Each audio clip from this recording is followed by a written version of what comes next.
माँ ये पराठे मैंने बना दिए हैं, आप बस दही निकाल दीजिए। जैसे ही प्रिया की मीठी आवाज रसोई में गूंजी, पूरा घर एक हल्की सी गर्माहट से भर गया। ये घर साधारण था, लेकिन रिश्तों की महक इसे किसी महल से कम नहीं बनाती थी। अरे नहीं बिटिया, तू इतना मत किया कर, तू ही तो इस घर की असली रौनक है। अरे रौनक है तो क्या काम नहीं करूंगी। अरे तो हाँ, काम करने को भी ससुराल भी तो जाना है। क्या मम्मी आप भी ऐसी बातें ना करो सविता, भगवान ने बड़ी नेमत दिया मैं ऐसी बेटी देकर, मेरे पास रहने दो इसे। राधे श्याम अपने तजुर्बे और सादगी में डूबे हुए इंसान थे। उम्र ने उनके कदम धीमे कर दिए थे, लेकिन दिल अभी भी परिवार के लिए उतना ही मजबूत था। उनके साथ खड़ी सविता की मुस्कान घर का स्थिर सहारा थी। पिताजी चाय तैयार है, और आज प्रिया ने शक्कर बिल्कुल सही डाली है। बस इसी बात पर मेरा तो दिल खुश हो गया। हाँ, वैसे तो मैं सब गलत करती रहती हूँ ना। अरे ना ना मेरी बच्ची, तू तो हमेशा अच्छा करती है। सब हंस पड़े। अगले दिन सुबह का समय था, घर में खामोशी थी और रसोई से आती हल्की चाय की खुशबू हवा में तैर रही थी। तभी दरवाजे पर दस्तक हुई। प्रिया जब बाहर आई तो उसके कदम थम गए। काजल दरवाजे पर खड़ी थी, आंखें सूजी हुई, बाल बिखरे हुए और चेहरा जैसे कई रातों से नींद ने उससे रिश्ता तोड़ दिया हो। काजल, ये क्या हाल बना रखा है, अंदर आ। प्रिया, प्रिया मैं क्या करूं? अरे बैठ तो पहले, ये रोना क्यों, क्या हुआ? काजल का पूरा शरीर कांप रहा था। उसने प्रिया का हाथ ऐसे पकड़ा जैसे कोई डूबता इंसान आखिरी सांस में तिनका पकड़ता है। वो कुछ पल तक चुप रही, सांसें लड़खड़ा रही, शब्द गले में अटके हुए थे। मुझे कुछ पैसों की जरूरत है, बहुत जरूरत है, मैं नहीं जानती कहाँ से लाऊं। बस तो ये बात सोचकर रो रही है? तो मेरी दोस्त है काजल, बता कितने चाहिए? प्रिया ने बिना झिझक अपना पर्स खोला। उसे लगा जितना भी चाहिए होगा दे देगी, लेकिन पर्स में कुछ सिक्कों और 2 पुरानी नोटों के अलावा कुछ नहीं था। उसके चेहरे की मुस्कान पल भर को थमी, फिर वो तुरंत संभल गई। रुक, मैं पापा से पूछती हूँ, तू चिंता मत कर। नहीं, अगर उन्होंने ना कह दिया तो? मेरे पापा मेरी बात कभी नहीं टालते, तो बैठ यहाँ। प्रिया कमरे से निकलकर दालान में आई, जहाँ राधे श्याम अखबार पलट रहे थे। जैसी प्रिया उनके सामने खड़ी हुई, उन्होंने अखबार नीचे कर दिया। क्या बात है बेटिया, चेहरा कुछ गमगीन लग रहा है। पापा काजल आई है, उसे कुछ पैसों की जरूरत है, बहुत जरूरत है। राधे श्याम की भौहें सिकुड़ी। वो अब एकदम गंभीर थे। उठकर धीरे कदमों से प्रिया के पास आए। बेटिया, हर किसी पर भरोसा नहीं किया जाता, क्या पता वो तुझे बहका रही हो। पापा काजल ऐसी नहीं है, वो मेरी सच्ची दोस्त है। अगर वो कह रही है उसे जरूरत है तो सचमुच होगी। ये सुनकर राधे श्याम ने उसकी बात मान ली। कितना चाहिए उसे? कुछ ज्यादा, पर मैं वादा करती हूँ पापा, वो लौटा देगी। ठीक है, ले जाओ पैसे, लेकिन संभल कर, धोखा न खाना बस। प्रिया खुशी से खिल उठी। उसने पैसे अपनी मुट्ठी में दबाए और काजल के पास दौड़ गई। इतनी जल्दी? प्रिया, तुझे पता नहीं तूने मेरी कितनी बड़ी मदद की है। बस अब रोना बंद, सब ठीक हो जाएगा। दूसरी तरफ राधेश्याम थोड़ा चिंतित थे। उन्हें डर था कहीं उनकी बेटी अपने अच्छेपन के चक्कर में चोट न खा बैठे। भगवान, मेरी बेटी का भरोसा कभी टूटने ना देना। उधर मोहल्ले की गली के एक कोने में 2 लड़के बैठकर हंसी मजाक में डूबे हुए थे। राज और करण दोनों प्रिया और काजल के क्लासमेट थे, और दोनों सिर फोड़ने वाली शरारतों के उस्ताद, और दोनों के सपने ऊंचे लेकिन जेबें खाली। भाई गोवा का प्लान पक्का है, पर कैसे? पैसे कहाँ से आएंगे? पैसा नहीं, मेरे घर की इजाजत सबसे बड़ा मुद्दा है। पापा तो मुझे मोहल्ले की दुकान तक बिना पूछे जाने नहीं देते, गोवा तो भूल ही जा। तो चुपचाप निकल चल, वैसे भी कौन सा तू रोज शरीफी की मिसाल बनकर जीता है। राज ने एक लंबी सांस ली। उसकी आंखों में बेबसी थी। गोवा का सपना उसकी आंखों में चमक रहा था, लेकिन इस सपने को पूरा कैसे किया जाए, ये दिक्कत थी। यार, पैसे लेने जाऊंगा तो इजाजत भी लेनी पड़ेगी, और पापा की इजाजत लूंगा तो ना पक्की, क्या करूं यार। तभी उनके पास काजल आ पहुंची और बोली, अरे तुम लोग पता है, प्रिया ने मेरी बड़ी मदद किया, वो सच में हीरा है। मैं इतनी परेशान थी और उसने एक पल नहीं लगाया। कैसी मदद? अरे फाइनेंशियल मदद, और कैसी, बहुत हेल्पफुल नेचर की है। अच्छा, प्रिया ने पैसे दिए? काजल को अंदाजा नहीं था कि उसकी बात किसका काया पलट करने वाली है। वो तो सिर्फ अपनी दोस्ती की तारीफ गाते हुए चली गई, और जैसे उसका पांव उस मोड़ से गायब हुआ, राज की आंखों में एक अलग ही चमक झल उठी, एक ऐसी चमक जिसमें गोवा का नीला सागर भी था और कुछ और भी। क्या हुआ बे, दिमाग में कौन सा ट्यूबलाइट जल गई? काजल ने कहा ना प्रिया मदद करती है बहुत ज्यादा। हाँ तो फिर गोवा सिर्फ सपना नहीं रहेगा, समझा कर यार। राज की आंखों में चालाकी ऐसे चमक रही थी जैसे रात के अंधेरे में किसी बिल्ली की आंखें चमकती है। राज का चेहरा देखकर यही लगता था कि आज कोई बहुत बड़ा तूफान उठने वाला है। अरे बता भी दे, ये खतरनाक मुस्कान क्यों है तेरे चेहरे पर? हम पीजी छोड़ देते हैं। क्या सिर फिर गया है क्या? पीजी छोड़कर रहेंगे कहाँ? अरे वही जगह जहां अभी काजल गई थी, प्रिया के घर। करण की भौं ऊपर उठी। उसके चेहरे पर ऐसा भाव था जैसे किसी ने उसके सामने कोई किस्सा सुनाया हो जिसमें चांद धरती पर उतर आया हो। ओए तू पागल तो नहीं हो गया? कोई लड़की हमें अपने घर क्यों रहने देगी?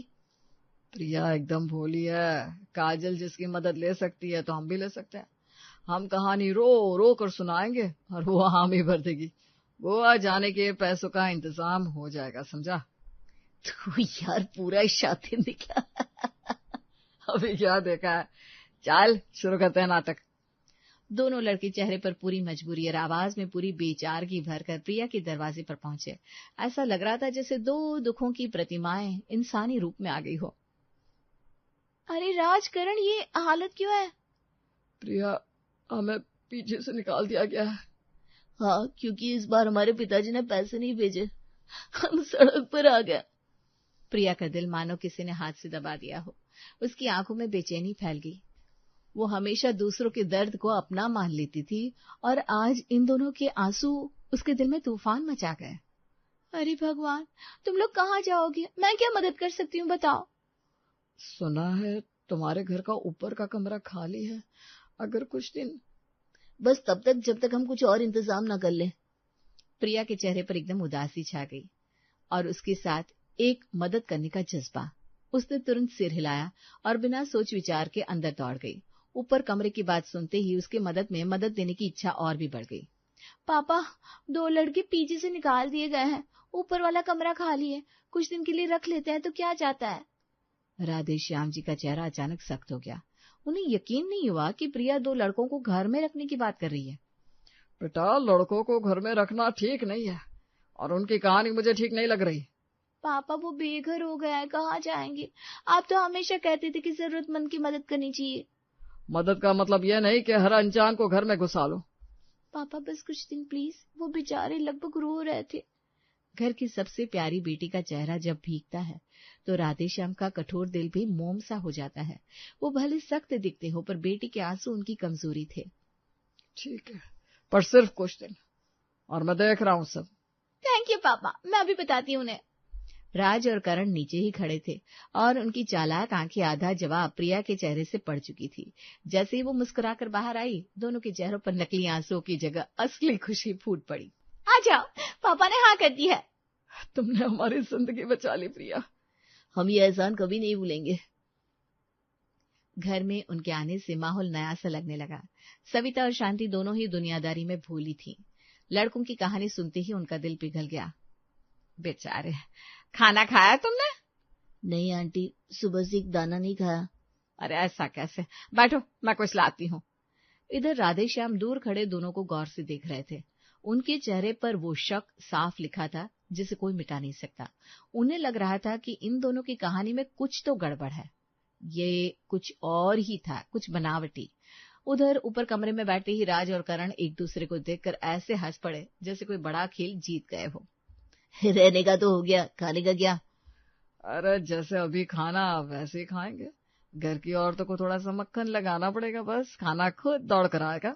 मतलब? यानी मीठी बातें, इमोशनल उदास चेहरे। आंटी, आप बिल्कुल मेरी माँ जैसी है। फलाना ठिमकाना, बस देखना कल से थाली खुद आएगी। वैसे भी इस घर की सारी औरतें मुझे दिमाग से पैदल लग रही है। दोनों सविता के पास पहुंचे। आंटी, आप ना हमारी माँ जैसी है। आपकी रोटी में माँ वाला प्यार मिल जाता है। जैसे ये भारी भरकम डायलॉग सविता के कानों में पड़े, उनकी आंखों का कोना अचानक गीला सा हो गया। सालों से वो अपने बेटे राजन के घर लौटने का इंतजार कर रही थी और आज अचानक दो अनजान लड़कों ने उनके दिल का वही कोमल हिस्सा छू लिया था। उनका दिल ऐसे पिघला जैसे गरम रोटी पर मक्खन। अरे बैठो बेटा, मैं तुम्हारे लिए गर्मा गर्म खाना बनाती हूँ। तुम लोग तो भूखे मर गए लगते हो। वो बिना एक सेकंड गंवाए रसोई में घुस गई और खाना बनाकर ले आई।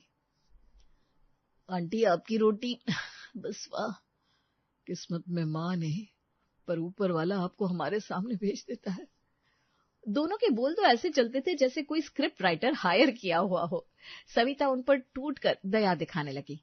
काम हो या खाना, वो दोनों को बच्चे समझकर उनका हर काम खुद करने लग गई। राज और करण बहुत खुश थे। ये तो बस शुरुआत है, देखिए आगे क्या होता है।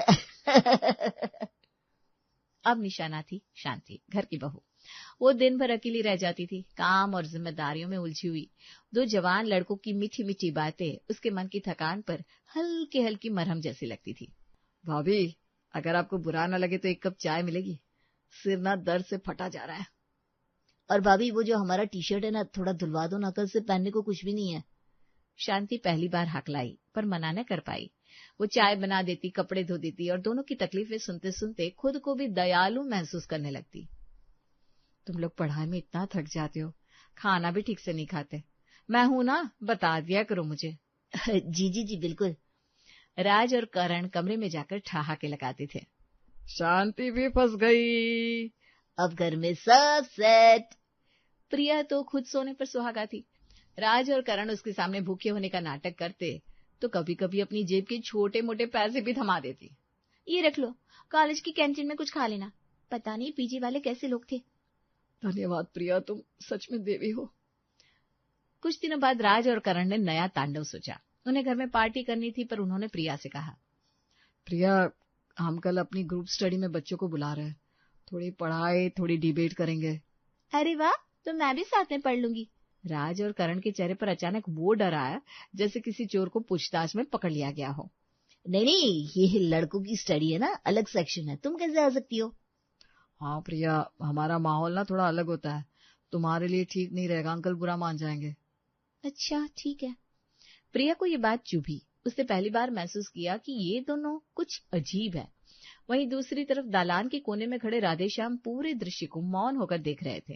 रात में जब पढ़ाई के नाम पर होने वाली पार्टी शुरू हुई तो हंसी मजाक की आवाजें उन्हें अंदर ही अंदर बेचैन कर रही थी। ये कौन सी ग्रुप स्टडी है जिसमें इतनी बातें हो रही है, वो भी हंस कर?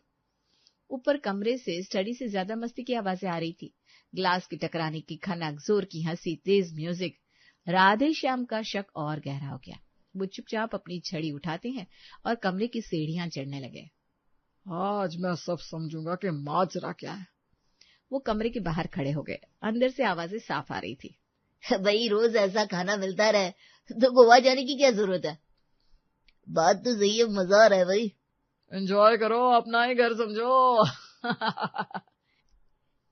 तेरी मेरी मेरी तेरी प्रेम कहानी है मुश्किल, 2 लफ्जों में ये बयां ना हो पाए। राधेश्याम के पैरों तले जमीन खिसक गई। उनकी आंखों में गुस्सा नहीं, आग थी। वो दीवार से टिक कर खड़े हो गए। तो ये है असली चेहरा, मेरी बेटी को बेवकूफ बना रहा है। यहाँ तो मजे चल रहे हैं पढ़ाई के नाम पर। तभी अचानक राज बाहर आया। वो राधेश्याम को देखकर ठिठक गया, लेकिन फिर बोला, अरे अंकल, आप कुछ चाहिए? तुम लोग पढ़ाई कर रहे हो या मजे? पढ़ाई से ब्रेक लिया है 15 मिनट का, बस यूं ही बातें कर रहे थे। क्यों? कुछ नहीं, जरा धीरे बात करो, नीचे तक आवाज आ रही है। राज को लगा उसने राधेश्याम को उल्लू बना दिया, लेकिन उनके मन में शक बैठ चुका था। वो अगले कुछ दिनों तक दोनों लड़कों के हर कदम, हर झूठ, हर नाटक, सब पर पैनी नजर रखने लगे। एक दिन उन्होंने डायरेक्ट पूछा, राज, करण, एक बात साफ साफ पूछूं, तुम लोग सच में यहाँ क्या कर रहे हो? अंकल, हाँ, आप गलत समझ रहे हैं, हम तो बस पढ़ाई कर रहे हैं। हाँ अंकल, आपके घर का माहौल इतना अच्छा है कि हमें यहाँ शांति मिलती है। पीजी में तो रोज झगड़े होते थे। दोनों की बातें इतनी चिकनी थी कि एक पल को लगता था जैसे वो सच में बेगुनाह है। राधेश्याम ने गहरी सांस ली। उनके चेहरे पर गुस्सा नहीं बल्कि उलझन थी। तुम्हारी बातें मुझे समझ में नहीं आती बेटा। कुछ है जो तुम छिपा रहे हो। राज और करण तुरंत पैंतरा बदलते हैं, एकदम रोने जैसा चेहरा और थोड़ी सी कंपकपी, पूरा इमोशनल ड्रामा चालू।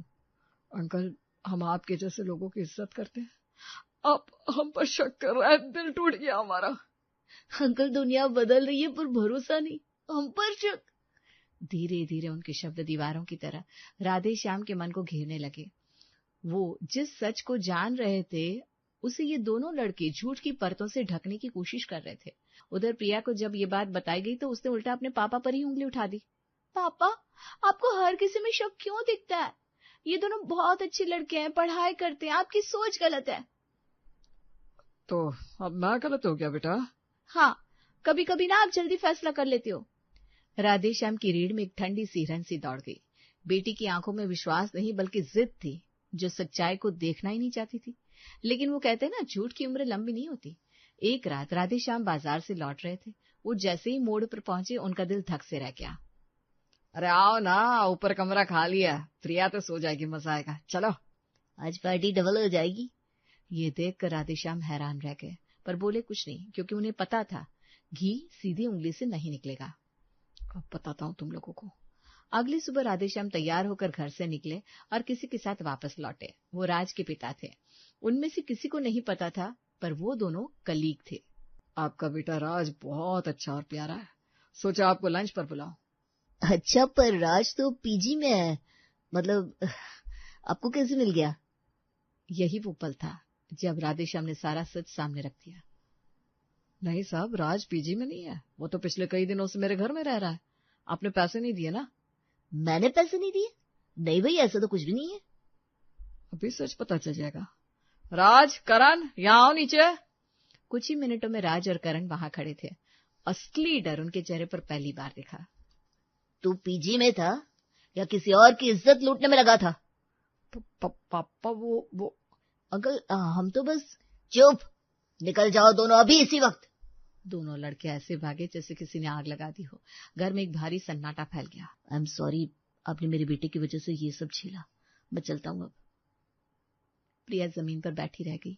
उसके चेहरे पर हैरानी और गिल्ट की जमी हुई परत थी। वो विश्वास नहीं कर पा रही थी कि जिन लड़कों को वो जरूरतमंद समझ बैठी थी, वे उसके ही भरोसे को तोड़कर चले गए। पापा, पापा, मैं गलत थी, मैं कैसे नहीं पहचान पाई? राधे श्याम उसके पास बैठ गए। उन्होंने उसका हाथ पकड़ा और बोले, बेटा, अच्छा होना बुरी बात नहीं होती, पर बेवकूफ होना बुरी बात होती है। दुनिया में सब लोग तेरे जैसे साफ नहीं होते। कुछ लोग सिर्फ फायदा उठाते हैं। तेरी भलाई तेरे संस्कार है, लेकिन समझदारी भी उसी संस्कार का हिस्सा है। अगली बार किसी पर भी आंख बंद करके भरोसा मत कर लेना। जी पापा, अब मैं समझ गई हूँ। उस दिन के बाद से प्रिया ने मदद करना बंद नहीं किया, पर हाँ, अब वो समझदारी से काम लेती थी और सिर्फ असली जरूरतमंदों की ही मदद करती थी।